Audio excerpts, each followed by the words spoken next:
Logic Pro X Quick Tip. Use click zones for quick access to extra tools without having to switch tools manually. So Logic has two main tools for your pointer, one primary and one secondary when you hold down the command key. But did you know that Logic actually can give you automatic access to extra tools in a very smart way depending on where your mouse pointer is located? Let me show you how. So to access the click zone settings, you go to Main Menu, Preferences, General and Editing. And down here you can read Pointer Tool in Tracks provides. And I personally have checked all these options. Let me show you what each setting does. 1. Fade Tool Click Zones. So before you check this, let me show you what happens if I hover my mouse over the upper right corner of an audio clip. I get the icon for looping.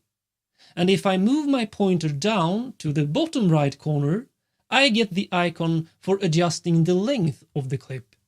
Now watch what happens when I activate the Fade Tool Click Zones.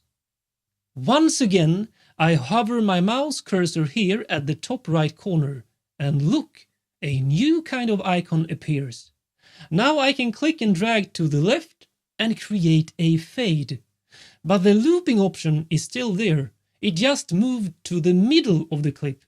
So now I have three tools depending on where I place my mouse cursor: fade, loop, and length. 2. Marquee Tool Click Zones. Let's see what happens when I hover my mouse cursor over a part without this option activated. You see, only the main tool is shown. Now watch what happens when I activate the Marquee Tool Click Zones. Now as I hover my mouse in the upper part of a clip, I still get the main tool, but as I move the cursor down to the lower part of a clip, I now get the Marquee tool, and I can select a range here and, for example, click on it to split it. If you activate this, you might want to change out the secondary tool, which is now the Marquee tool, as it is somewhat redundant. 3. Quick Swipe and Take Editing Click Zones.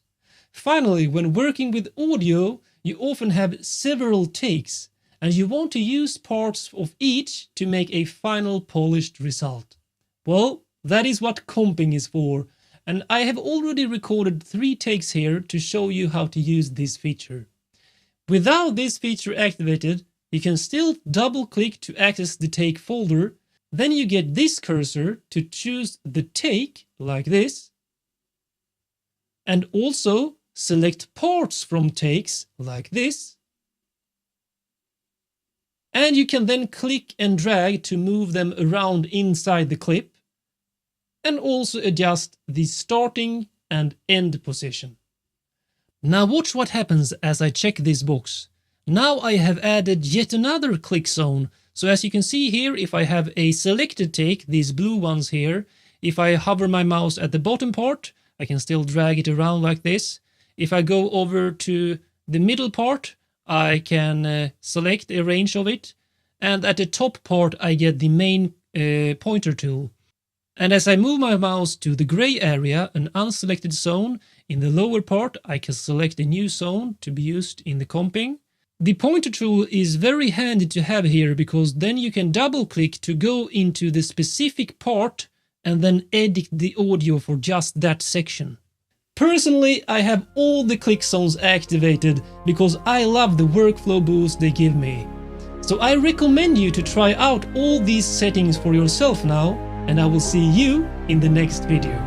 Subscribe now and watch a lot more videos on composing music, producing music, sound design, Logic Pro X and much more. I'll see you in the next video, my friends.